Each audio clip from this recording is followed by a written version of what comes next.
नमस्कार, मैं प्रांशी राठौर और आप देख रहे हैं नेक्स्ट 9 न्यूज। जैसा कि आप जानते हैं कि पूरे ही देश भर में इस वक्त सियासी माहौल देखने को मिल रहा है। अलग अलग राज्यों में किस तरीके से अब केंद्र सरकार निशाने पर आ चुकी है। जी हाँ, हम बात कर रहे हैं यहाँ पर भारतीय जनता पार्टी के बारे में। भारतीय जनता पार्टी जिस पर विपक्ष के द्वारा कई आरोप लगाए जा रहे हैं कि भारतीय जनता पार्टी यहाँ पर अलग अलग राज्यों में अपनी सरकार को स्थापित करने के लिए यहाँ पर रणनीति बना रही है। यही नजारा अब झारखंड राज्य में देखने को मिल रहा है। झारखंड का सियासी माहौल दिन पर दिन गर्माता हुआ दिखाई दे रहा है। झारखंड के मुख्यमंत्री हेमंत सोरेन इस वक्त तमाम दिक्कतों का सामना कर रहे हैं। राज्यपाल का फैसला कब आएगा, इसका इंतजार किया जा रहा है। दरअसल आपको बता दें कि मांग की गई है कि हेमंत सोरेन की जो विधायकी की सदस्यता है उसे समाप्त किया जाए। राज्यपाल इस पर फैसला कब सुनाएंगे ये वक्त के साथ ही पता चलेगा। यदि उनकी विधायकी जाती है तो मुख्यमंत्री पद से उन्हें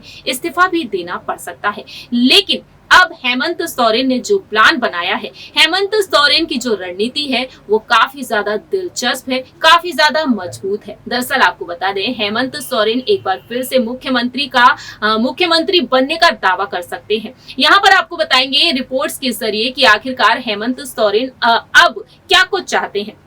सबसे पहले आपको बता दें कि हेमंत सोरेन को लेकर ये खबरें आई, ये चर्चा हो रही है कि अगर हेमंत सोरेन मुख्यमंत्री पद से इस्तीफा देते हैं, यदि उनकी सत्ता चली जाती है तो उनके बदले अब इस कुर्सी पर उनकी पत्नी कल्पना सोरेन को बिठाया जाएगा। लेकिन कल्पना सोरेन के साथ साथ हेमंत सोरेन की मां रूपी सोरेन का नाम भी सामने आया। उनके भाई का नाम, उनके पिता का नाम और उनकी भाभी सीता सोरेन का नाम भी सामने आ रहा है। इन तमाम नामों को लेकर चर्चा हो रही है और कांग्रेस की तरफ से दबाव है कि अब मुख्यमंत्री उनकी पार्टी से कोई होना चाहिए। इसी बीच देखा जाए तो हेमंत सोरेन अब चाहते हैं कि वह एक बार फिर से मुख्यमंत्री बने, वह दावा कर सकते हैं। तमाम यहाँ पर रणनीतियां बन रही हैं। आपको बता दें, खनन लीज अपने नाम कराने के मामले में सीएम हेमंत सोरेन इस वक्त विपक्ष के निशाने पर लगातार बने हुए हैं और उनकी विधायकी और मुख्यमंत्री का पद खतरे में पड़ा हुआ है।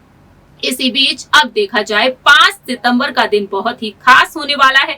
दरअसल आपको बता दें, यूपीए अब 5 सितंबर को विधानसभा का 1 दिवसीय विशेष सत्र बुलाकर 6 प्लान बना सकता है। यूपीए की तरफ से 5 सितंबर को 1 दिवसीय विशेष सत्र बुलाने से राज्यपाल सीएम के ऑफिस ऑफ प्रॉफिट मामले में फैसला दिए जाने की स्थिति में है और ए से लेकर यहाँ पर एफ प्लान तक की रणनीति बनाई गई है। प्लान ए के तहत क्या कुछ सामने आया है। यदि ऑफिस ऑफ प्रॉफिट मामले में सीएम हेमंत सोरेन की सदस्यता रद्द नहीं होती है तो वह किसी भी तरह की संकट स्थिति उत्पन्न नहीं होगी और 5 सितंबर को यूपीए की तरफ से विधानसभा में शक्ति प्रदर्शन भी किया जाएगा। प्लान बी के बारे में बात की जाए तो राज्यपाल हेमंत सोरेन की सिर्फ सदस्यता रद्द करते हैं तो फिर वह अपने पद से तुरंत इस्तीफा देकर जेएमएम और यूपीए विधायक दल की बैठक कर फिर से सरकार बनाने का दावा भी पेश करेंगे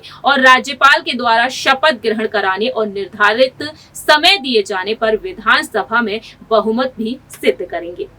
लेकिन दूसरी ही तरफ यदि उनकी सदस्यता रद्द हो जाती है तो अगले कुछ महीनों तक उनके चुनाव लड़ने पर रोक भी लग जाती है। ऐसे में देखा जाए तो प्लान सी भी उनके पास तैयार है और वह सुप्रीम कोर्ट का दरवाजा खटखटा सकते हैं। इसके अलावा हेमंत सोरेन के परिवार के बारे में बात की जाए तो हेमंत सोरेन के परिवार की तरफ से भी यहाँ पर एक प्लान है, प्लान डी। प्लान डी के बारे में बात की जाए तो विधानसभा सदस्यता अगर समाप्त हो जाती है तो ऐसे में जेएमएम विधायक दल की बैठक बुलाई जाएगी और नए नेताओं का यहां पर चुनाव किया जाएगा और इस प्लान के तहत अब हेमंत सोरेन के पिता शिबू सोरेन परिवार के ही किसी एक सदस्य को नेता चुना जाएगा और इसके बाद राज्यपाल के पास जाकर सरकार बनाने का दावा भी पेश किया जाएगा। लेकिन प्लान ई के बारे में बात की जाए तो यहाँ पर सामने आया है कि यदि हेमंत सोरेन की सदस्यता जाती है तो ऐसे में यूपीए खेमे